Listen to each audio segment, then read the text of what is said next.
السلام الله عليكم ورحمة الله وبركاته صاحب يال waxaad ku soo dhawaataan kanaalkeena kulmiye private school waa anigu Umar Maxamed Cali iyo mar kale casharka maanta wuxuu ku saabsanaan doonaa hadduu eeba qadaro conversation about computer problems wada sheekaysi ku saabsan dhibaato computer dhibaato qabsaday saad uga hadli lahayd dhibaatada computerka ka haysto ayaad ku baran doontaa casharkan ee ku soo dhawaada wariyo dhamaankiiba haddii aan gudi galno casharkeena waxa hadli doona ku sheekaysan doona A iyo B hadaba A waa su'aashii waa ninka computerka iska leh B na waa engineerkiyo waa ninka dhibaatada loo sheeganayo A wuxuu yiri hi Jason hi ahlan Jason oh sorry waan ka xumahay to bother you inaan ku dhibo I have a question for you su'aal baan ku hayaa B wuxuu yiri asana what's up maxay tahay what's up maxay tahay wuxuu yiri I have been having a problem with my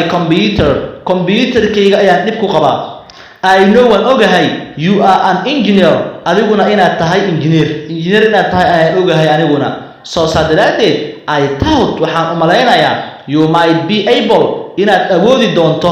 oo aad awood u yeelan doonto to help me inaad iga caawiso dhibaatadaas B wuxuu yiri I see waan u jeedaa buu yiri oo waan arkaa what is the problem waa maxay dhibaatada what is the problem waa maxay dhibaatada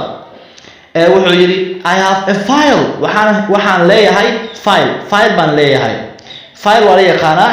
waa mid aad diyaarsatay file wax kugu jiro oo kale file waa I have a file waxaan leeyahay file that I can't open kaasoo aan furi karin for some reasons qodobo yar dartii qodobo yar jira awgi ma furi karo filekaasi B ninkii engineerku wuxuu yiri what type of file is it file noocee waaye fileka aad isticmaal aad sheegayso waa file noocee wuxuu yiri it's a word document waa documenti word ah oo marka word waxa lagu diyaariyo ugu hadaba document aad diyaarsato word aad ka diyaarsato file aad ka dhigtay marka file ku noqonayo I have been working on waana ku shaqeeyaa I need waxaan u baahanahay aniga to finish it inaan dhameeyo by tomorrow berito dhameeyana waan rabaa B markaas buu yiri were you able awood ma u lahayd to open it inaad furto before hore inaad furto adiga awood ma u lahayd on the computerka inaad ku furto you are using now ee hadda isticmaalayso hore awood ma u lahayd inaad isticmaasho aad furto documentigaasi oo aad computerka ku isticmaasho wuxuu yiri yes I was working on it waxaan ka shaqeynayayba last night xalayto I was working on it waan ku shaqeynayay last night xalayto and everything wax kastana was fine waa ay wanaagsanaayeen wax kasta way fiicnaayeen but balse this morning subaxaani I couldn't open the file ma furi karo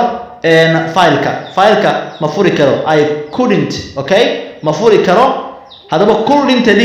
I couldn't open ma furi karo the fileka B markaas buu yiri engineerkii wuxuu yiri do you think ma u malaynaysaa your computer in uu computerkaaga might have u yeeshay a virus inuu galay computerkaagani ma u malaynaysaa